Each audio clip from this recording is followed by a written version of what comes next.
Miss झाली ना आपल्या परिसरातील ताजी अपडेट? अहो मग आजच C24 तास या आपल्या यूट्यूब चॅनलला लाईक करा, शेअर करा, सबस्क्राईब करा आणि बेल आयकॉनवरती क्लिक करायला अजिबात विसरू नका. सौंदर्य ते फक्त चेहऱ्यावर नसतं, ते चमकतं तुमच्या दागिन्यांमधून. सोने, चांदी, हिरे आणि विश्वासाचं तेजस्वी नाव ओम मयूर ज्वेलर्स, संगमनेर. पिढ्यानपिढ्यांचा वारसा, आधुनिक डिझाईनची चमक आणि विश्वासाचं नातं. सर्वात कमी भाव, सर्वात कमी मजुरी, सोन्याची शुद्धता बिलावर लिहून देणारे एकमेव दालन आणि 100% हॉलमार्क शुद्धतेची हमी फक्त ओम मयूर ज्वेलर्समध्ये. खास गोल्ड SIP योजना, मजुरीवर तब्बल 100% सूट. लग्न कार्य असो, सण समारंभ असो किंवा खास क्षण, तुमची कहाणी सांगणारे दागिने मिळतील फक्त इथेच. आता सुवर्ण बस्त्यासाठी नाही कुठली धावपळ, कारण संगमनेरमध्येच आहे दागिन्यांचा खजिना, नव्या डिझाईन्ससह विश्वासानं सजलेला. तुमच्या सौंदर्याचा हक्काचा दागिना, शुद्धता पडताळणी मशीन. दागिना घेताना फसवणुकीला नाही जागा, कारण तुमच्या विश्वासाची जबाबदारी घेतली आहे ओम मयूर ज्वेलर्स. ओम मयूर ज्वेलर्स म्हणूनच आजच भेट द्या. ओम मयूर ज्वेलर्स, अशोक चौक, संगमनेर. संपर्क 9372 1 2044. ओम मयूर ज्वेलर्स, स्वतंत्र पार्किंग सुविधा. संगमनेर तालुक्यातील घुलेवाडी इथे एक आगळा वेगळा आणि समाजाला अंतर्मुख करणारा उपक्रम साकार होतोय. डॉक्टर प्रवीण कुमार पानसरे आणि विवेक पानसरे यांच्या आजीच्या स्मरणार्थ भव्य मातृपितृ पूजन सोहळ्याचं आयोजन करण्यात आलं आहे. हा सोहळा शनिवारी 14 फेब्रुवारी रोजी सकाळी ठीक 7:30 वाजता संपन्न होणार आहे. या उपक्रमाअंतर्गत सर्व विद्यार्थिनींना आवाहन करण्यात आलं आहे की त्यांनी आपल्या आई वडिलांची विधिवत पूजा करून आपल्या परीनं एक छोटेखानी गिफ्ट देऊन कृतज्ञता व्यक्त करावी. पाश्चिमात्य संस्कृतीच्या प्रभावाखाली हरवत चाललेली संस्कारांची शृंखला पुन्हा जिवंत करण्याचा हा प्रयत्न असल्याचं आयोजकांचं मत आहे. ही संकल्पना घुलेवाडी ग्रामस्थांच्या माध्यमामधून डॉक्टर प्रवीण कुमार पानसरे यांनी पुढे मांडली आहे. समाजामध्ये सकारात्मक संदेश देणारा हा उपक्रम सर्वत्र चर्चेचा विषय ठरतोय. आई वडिलांनी दिलेल्या जन्माचे, संस्काराचे आणि त्यागाचे ऋण मान्य करणं हे प्रत्येकाचं कर्तव्य आहे, असं मत त्यांनी व्यक्त केलं. कार्यक्रमासाठी राष्ट्रदलित पॅन्थरचे राजू खरात, रवी गिरी, सीताराम राऊत, वैशाली राऊत यांच्यासह गुलेवाडीमधील ग्रामस्थांनी, नागरिकांनी मोठ्या संख्येनं उपस्थित राहण्याचं आवाहन केलंय. समाज प्रबोधनासाठी आणि भावी पिढीमध्ये कृतज्ञतेचे मूल्य रुजवण्यासाठी हा उपक्रम मार्गदर्शक ठरणार आहे, असा विश्वास व्यक्त करण्यात येतोय. आई वडिलांच्या चरणी नतमस्तक होत संस्कारांचा उत्सव साजरा करण्यासाठी सर्वांनी आवर्जून उपस्थित राहावं, असं आवाहन डॉक्टर प्रवीण कुमार पानसरे यांनी शेवटी केलंय. आई वडील म्हणजे देव आणि त्यांची पूजा म्हणजे जीवनाची खरी पूजा आहे. नमस्कार. आत्ताच पारखी सरांनी या कार्यक्रमाबद्दल सखोल अशी माहिती दिलेली आहे, परंतु या कार्यक्रमाची पार्श्वभूमी थोडक्यात मला या ठिकाणी सांगावीशी वाटते की मातृपितृ पूजन दिवस आपण बरेच दिवस साजरे करतो. रोज डे असतो, चॉकलेट डे असतो, शेतकरी दिवस असतो, जवान दिवस असतो. तसा मातृपितृ पूजन दिवस याला फार प्राधान्य मिळालेलं नाहीये किंवा याला फार याची कधी प्रसिद्धी झालेली नाहीये, परंतु हा दिवस फार महत्वाचा आहे, कारण की मातृपितृ म्हणजे एक एकत्र कुटुंब व्यवस्थेचा हा एक कणा आहे आणि तो कुठेतरी एकत्र कुटुंब व्यवस्था ही कमी कमी होत चाललेली आहे. आणि त्याचं कारण सगळ्यात असं आहे की आई वडील ह्या आपल्या कुटुंबापासून दूर होत चाललेले किंवा त्यांच्याबद्दलचं प्रेम, जिव्हाळा, नातं याच्यामध्ये कुठेतरी दूरता निर्माण झालेली आहे. म्हणून हा मोठ्या व्यापक प्रमाणावरती घेण्यासाठी आपल्या गावांनी इथे तो पुढाकार घेतलेला आहे की जेणेकरून 14 फेब्रुवारी हा फक्त आणि फक्त जागतिक मातृपितृ पूजन दिवस म्हणूनच साजरा व्हावा. आई वडिलांनी आपल्यावर जे काही संस्कार केलेले आहेत, आई वडिलांचे जे आपल्यावर काही उपकार आहेत, त्याच्या ऋण व्यक्त करण्यासाठी म्हणून हा कार्यक्रम आहे. आणि हळूहळू हा कार्यक्रम तालुक्यामध्ये, जिल्ह्यामध्ये, राज्यामध्ये, संपूर्ण देशात, जगात हा एक दिवस नक्कीच पसरेल अशी आमच्या पूर्ण समितीला गॅरंटी आहे की ह्याच्या या पूजनाची खूप गरज आहे. नात्यांमध्ये एक प्रेम, जिव्हाळा निर्माण करण्यासाठी गरज आहे.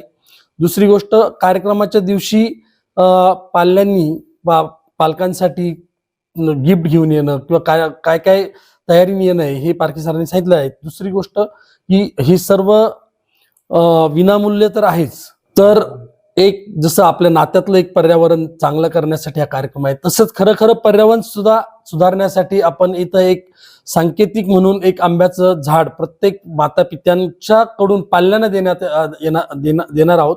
आणि त्याच्याबरोबर एक भगवद्गीताही देणार आहोत की या पर्यावरणाचं, जसं तुकाराम महाराजांनी सांगितलंय की वृक्षवल्ली आम्हा सोयरी हा संदेश त्या वृक्षातून जाणार आहे आणि भगवद्गीतेतून आपले संस्कार आणि भगवद्गीतेतून जीवनाचा जो मार्ग आहे तो समजण्यासाठी असे दोन्ही उपक्रम आपण इथं घेत आहोत, तेही विनामूल्य आहेत. त्यामुळं 100 रजिस्टर जोड्यांना आपण हे देणार आहोत. जास्तीत जास्त पालकांनी आणि पाल्यांनी या कार्यक्रमात सहभागी व्हावं. ज्यांना शक्य नाहीये त्यांनी घरी तरी आपल्या पालकांचं पूजन करावं, घरी आपल्या यथाशक्ती त्यांना नवीन कपडे घ्यावेत, ते गिफ्ट द्यावं आणि त्यांच्या प्रती हे ऋण व्यक्त करावं, जेणेकरून दरवर्षी हे साजरं करण्याची आपल्याला प्रेरणा मिळत राहील. सर, आज आपण 14 फेब्रुवारी 2026 रोजी जे भव्य पितृ पूजन सोहळा ठेवलेला आहे, नेमकं काय याच्या मागचा उद्देश आहे आपला, काय म्हणणार आहात यावर आपण? साधारणतः आता बऱ्याच लोकांना 14 फेब्रुवारी वेगळ्या पद्धतीने माहिती आहे. आम्हालाही तो कदाचित 8-10 वर्षापूर्वी कळालं की हा मातृपितृ पूजन दिवस असतो आणि आम्ही घरगुती इथेच या ठिकाणी दरवर्षी 14 फेब्रुवारीला ते करत होतो. नंतर ज्यावेळेस गेल्या वर्षी आजीची 100री झाली, वडिलांची 75 होती, आईची 65 होती, तर अशा आमचे चुलते वगैरे यांचं तर आपण म्हणलं थोड्या मोठ्या प्रमाणात हा अभिष्टचिंतन सोहळा म्हणून आम्ही गेल्या वर्षी 14 फेब्रुवारीला केला. त्यानंतर मग आमच्या बंधूंबरोबर आमची पारखी सर असतील अशी बोलता बोलता पूर्ण आमची नियोजन समिती इथं बसलेली आहे. आमची अशीच चर्चा झाली की हा कार्यक्रम प्रत्येकाने करण्यासाठी काय करायला पाहिजे आपण. तर तेव्हा कुठेतरी हा कार्यक्रम सामाजिक आणि खुल्या माध्यमातून घेतला पाहिजे. म्हणजे सामुदायिक विवाह सोहळे जसे होतात तसा जर हा पूजनाचा कार्यक्रम घेतला तर प्रत्येकालाही करता येईल आणि मेसेज हा संदेश जो आहे हा जास्तीत जास्त लोकांपर्यंत जाईल, म्हणून हा उपक्रम आपण हाती घेतलेला आहे. जसं व्हॅलेंटाईन डे असतं, बाकीचे डे असतात, साजरे करत राहतात लोक नागरिक, तर आपण काय म्हणणार आहात या व्हॅलेंटाईन डे वर कसं लोकांनी साजरा करायला पाहिजे? आता व्हॅलेंटाईन डे तर हा तसं पाहिलं तर व्हॅलेंटाईन आपला कोणी लागत नाही. हा आपल्या ना देशाचा आहे ना आपल्या समाजाचा आहे. तर आपण भारतीय आहोत आणि आपली संस्कृती काय आहे ही फार महत्वाची आहे. त्याच्यामुळं व्हॅलेंटाईन डे साजरा करण्याच्या नावाखाली बऱ्यापैकी म्हणजे मी बिईंग डॉक्टर सांगू शकतो की व्यभिचार आणि एक अनिष्ट प्रथा पडत आहे, ही कुठेतरी मोडली गेली पाहिजे. आपल्या समाजाच्या निगडीत ज्या परंपरा आहेत किंवा ज्या रूढी आहेत त्यांना जास्त चालना मिळायला पाहिजे. म्हणून 14 फेब्रुवारी हे एक दिवस लोक विसरून गेले पाहिजे की मातृपितृ पूजन दिवस सोडून हा दुसरा कोणताच दिवस नाही. जसं आपण मागे माझ्याशी चर्चा करताना म्हणत होता की पालकांनी काहीतरी अवेअरनेस घ्यायला पाहिजे मुलींसंदर्भात, तर काय यावर आपलं उत्तर आहे, काय म्हणणार आहात यावर? खूप चांगला प्रश्न आहे. अवेअरनेस यासाठी घ्यायला पाहिजे की काही आता आपण फार पुढारलेल्या विचारांचं असल्यासारखी पुढची पिढी वागत आहे. पुढच्या पिढीला बऱ्याचशा गोष्टी आपणच कमी पडत आहोत संस्कारातून देण्याच्या मुळे की ते अशा वेगळ्या वळणावर जात आहेत. तर 14 फेब्रुवारी हा व्हॅलेंटाईन दिवस असतो, पण लोकांना किंवा तरुण मुलींना तो थोडासा कुठेतरी स्वैराचारासाठी परवानगी दिली किंवा काहीतरी आपण फार ऍडव्हान्स असल्यासारखं लिव्ह इन रिलेशनशिपमध्ये राहिल्यासारखं ते वागतात. आणि डॉक्टर म्हणून आमच्याकडे जेव्हा या 14 फेब्रुवारी नंतर 1-2 महिन्यात काही रुग्ण असे पोटदुखी म्हणून येतात आणि त्याच्यात जे नको व्हायला अशा गोष्टी आढळतात. म्हणून पालकांनी सुद्धा या आपल्या पाल्यांवर लक्ष ठेवलं पाहिजे आणि त्यांनी भविष्यात व्हॅलेंटाईन डे साजरा न करता माता पित्यांचं पूजन केलं पाहिजे. त्यांनी जर आईवडिलांनी त्यांच्या स्वतःच्या माता पित्यांचं पूजन केलं तर पुढची पिढी बघून ते शिकेल. हे जे कार्यक्रम आहे हे कशा स्वरूपाचं असणार आहे आणि याचं ठिकाण कुठं आहे, कसं लोकांनी यायचं आहे, काय म्हणणार आहात नागरिकांना? याचं ठिकाण आहे गुलेवाडीमध्ये. गुलेवाडी तशी आमची फार पावनभूमी आहे. इथे आम्ही लहानपणापासून बघत आलेलो की दिंड्या, वाऱ्या, भजनी मंडळी, सप्त फार मोठ्या प्रमाणावरती होतात. त्यामुळे ह्या मातीचीच कुठेतरी पुण्य आहे की हा विचार आमच्या या समितीच्या सगळ्यांच्या डोक्यात आला आणि ज्यावेळेस विचार आला तर आम्ही जेव्हा याच्या कार्यक्रमाच्या तयारीला सुरुवात केली खूप हिरिरीने आम्हाला रिस्पॉन्स मिळाला आणि आमच्या समितीचे सर्वच सदस्य खूप कष्ट घेत आहेत या सगळ्या नियोजनामध्ये. सोपी गोष्ट नाही मोठं नियोजन करणं. साधारणतः 3,000 ते 5,000 लोकांपर्यंत सुद्धा इथे आम्हाला उपस्थिती अपेक्षित आहे.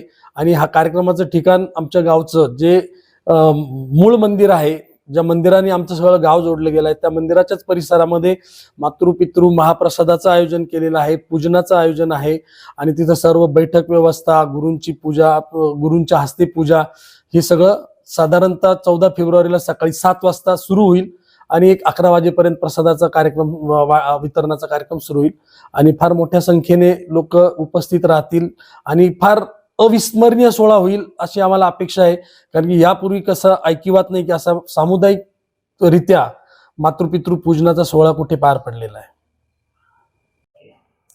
नमस्कार मान्यवर.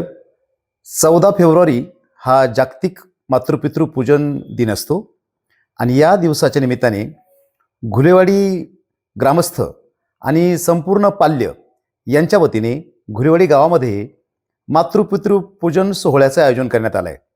सकाळी 7:30 वाजता सुरू होणारा कार्यक्रम 11 वाजेपर्यंत संपणार आहे. या संपूर्ण कार्यक्रमामध्ये पाल्य आपल्या पालकांना घेऊन घुलेवाडी गावामध्ये मुख्य चौकात येणार आहेत. तिथे सर्व पालकांचे हे सर्व पाल्य गुरूंच्या सांगण्यानुसार पूजन करणार आहेत. त्या पूजन करण्यासाठी जी काही संपूर्ण व्यवस्था आहे ती आमच्या संपूर्ण समितीच्या वतीने करण्यात आली आहे. तीही अगदी मोफत विनामूल्य.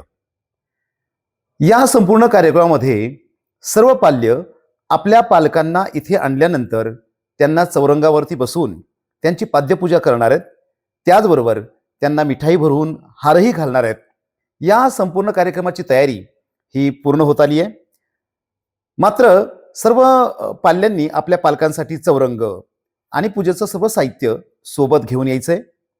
इथे त्यांच्या सगळ्या बसण्याची व्यवस्था, सजावट आणि महाप्रसादाची व्यवस्था समितीच्या वतीने करण्यात आली आहे. या कार्यक्रमाच्या निमित्ताने संपूर्ण घुलेवाडी गाव आणि तालुक्यातील नव्हे तर राज्यातील लोकांनी इथे यावं आणि या कार्यक्रमामध्ये सहभागी व्हावं. आपल्या मात्या पित्यांच्या ऋणातून मुक्त तर होणं शक्य नाही, पण त्यांच्या प्रती आदर व्यक्त करणं हे मात्र सहज शक्य आहे आणि त्यासाठीचा हा सोहळा आम्ही आयोजित करत आहोत. या कार्यक्रमासाठी संगमनेर तालुक्यातील आणि राज्यातील सर्व विद्यार्थ्यांनी, मुलांनी, युवकांनी, युवतींनी आणि ज्येष्ठ नागरिकांनी मोठ्या संख्येने उपस्थित राहावं. त्याचबरोबर वृद्धाश्रमात असलेले लोक, त्याचबरोबर ज्यांचे पाल्य परदेशात आहेत असेही लोक, अशा लोकांनी नोंदणी करावी. त्यासाठी क्रमांक आम्ही स्क्रीनवरती देत आहोत. त्या पद्धतीने आपण नोंदणी करावी आणि या कार्यक्रमामध्ये मोठ्या संख्येने सहभागी व्हावं अशी विनंती आहे. धन्यवाद. शावीर शेख, सी 24 तास, Sangamner. Dhanvantari multi speciality hospital. उपलब्ध सुविधा: मेडिसिन विभाग, 15 बेड्सचे सुसज्ज ICU, ECG, 2D echo, PFT, अस्थिरोग विभाग, ॲक्सिडेंट, कृत्रिम सांधेरोपण, दुर्बिणीद्वारे शस्त्रक्रिया, मणके विकार आणि शस्त्रक्रिया, सुपर स्पेशालिटी विभाग, plastic surgery, cancer surgery, neuro surgery, paediatric surgery, surgery विभाग, दुर्बिणीद्वारे तपासणी आणि शस्त्रक्रिया. Dhanvantari multi speciality hospital, Tajne मळा, नवीन नगर रोड, संगमनेर, जिल्हा अहमदनगर. फोन नंबर 02425 2275 74 तसेच 2275 75. Mobile number 74 99 17 68 64.